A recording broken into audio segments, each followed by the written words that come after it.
ទឹកជ្រោះពូ ពូ តា តា ំ ំ ង ង សូ សូ ម ម ស្ ស្ វា វា គ គ ម ម ន៍ ន៍បាទអក្រុបជំរាបសួរបាទប្រិយមិត្តទីអក្រុបរាប់បានបាទខ្ញុំបាទបេនលី ខ្ញុំបានពុទ្ធី នេះខ្ញុំលក្ខណៈខ្ញុំមកឡា បាទយើងទាំងអស់គ្នាបានមកដល់ទឹកជ្រោះពូតាំង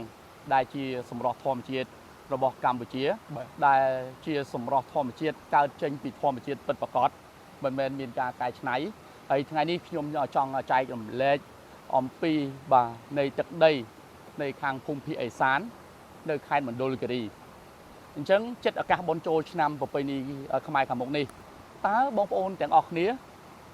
មានគម្រោងទៅខេត្តណាខ្លះអូន នៅនឹង អូនខ្ញុំ នៅនឹងបង ខ្ញុំនៅដល់កេរីនឹងឲ្យ កាមេរ៉ានៅទីនេះដែរបាទខ្ញុំទាំង6នាក់បាទនៅទីតាំងបាទភូមិពូ ពូតាំង ក្រុងសាមណូ បាទក្រុងសែនមនោម ហេតុ ខេត្តមណ្ឌលគិរីខ្ញុំនិយាយអំពីធម្មជាតិដ៏ស្រស់ត្រកាលដែលមានសម្រស់ដ៏ស្រស់ស្អាតនៅខាងពូតាំងនេះបងប្អូនឃើញពីក្រោយខ្នងរបស់ខ្ញុំបាទនេះគឺជាទឹកជ្រោះបាទដែលដុះចេញពីធម្មជាតិនៅលើទឹកដីអច្ឆរិយៈរបស់ប្រទេសកម្ពុជាខ្ញុំចង់ចែករំលែកទៅកាន់បងប្អូនដែលនៅក្នុងប្រទេសបាទនិងក្រៅប្រទេសឬក៏នៅសហរដ្ឋអាមេរិកបាទនេះគឺជាអ្វីដែលខ្ញុំមិនដែលធ្លាប់ជួបហើយក៏មិនដែលមកដល់អត់ទេធ្លាប់មកដល់អត់ទេលើកទី1 បងប្អូនធ្លាប់បានមកច្រើនដង បា តែ ទ នៅចង់មកវិសា បាទ បង តែគ្នាបងពួកអី អោ ភាសាខ្ញុំមកសាមកលេ អ្វីដែលទាក់ទាញឲ្យពួកខ្ញុំទាំង3ទាំង4នាក់នេះមិនបានមកដល់ដោយសារការអូសទាញអ្វីដែលអូសទាញនេះគឺជួយសង្គមណាជួយប្រទេសជាតិឲ្យបានដឹងថានៅក្នុងស្រុកភូមិប៊ូតាំងនេះបាទសម្បូរបែបណាស់ធម្មជាតិមានទឹកជ្រោះដងគិរីបុប្បតា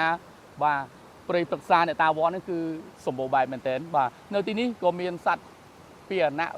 ជាប្រភេទសត្វព្រៃ ព្រៃ បាទ ព្រៃ ធំដូចមានជ្រូករមាសដំរីអីក៏មានច្រើនណាស់បងប្អូន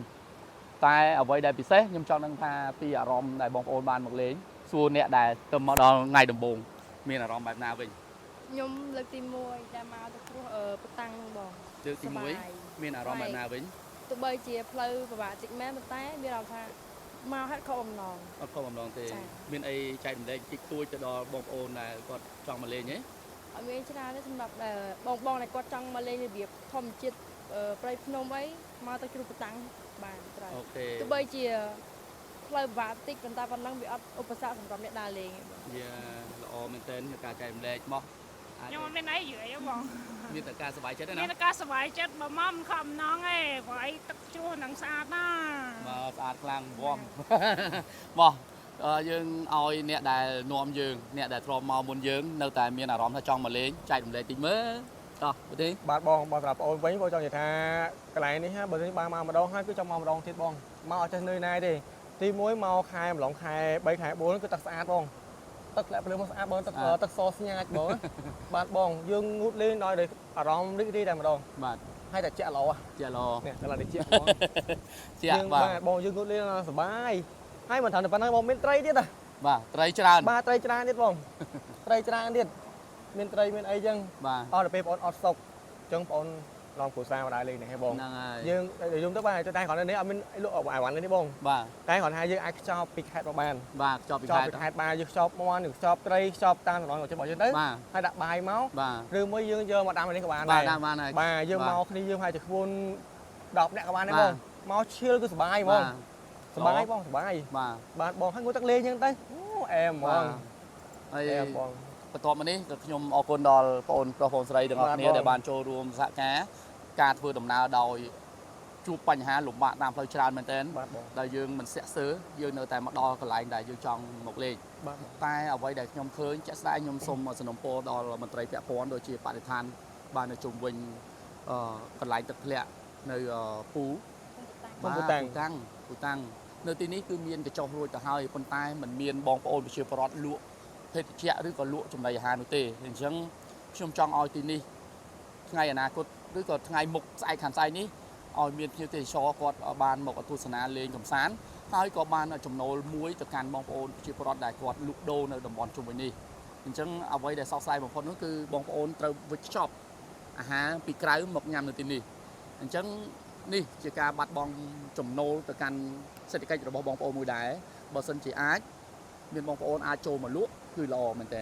បាទចូលលក់តម្លៃសមរម្យទៅហើយជាពិសេសនេះគឺឃើញបរិស្ថានល្អហើយសូមបងប្អូនដែលចូលរួម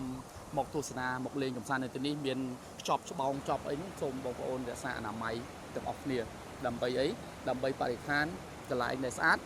យើងជះខ្ជាយទៅលើសម្រាមគឺផលប៉ះពាល់នោះគឺសុខភាពទេបាទអញ្ចឹងធនធានធម្មជាតិដែលយើងមានយើងគួរតែរក្សាបាទអ្វីដែលជារបស់ខ្មែរជាកេរមរតកបាទចេញពីធម្មជាតិដោយមិនមានអ្នកណាមកកែច្នៃបាទខ្លាយជាទឹកជ្រោះបានទេបាទមិនងាយទេខ្ញុំគិតថាមិនងាយទេអញ្ចឹងបងប្អូនដែលចង់មកលេងនៅខេត្តមណ្ឌលគិរីកុំភ្លេចមកលេងនៅទឹកជ្រោះប៊ូតាំងទាំងអស់គ្នា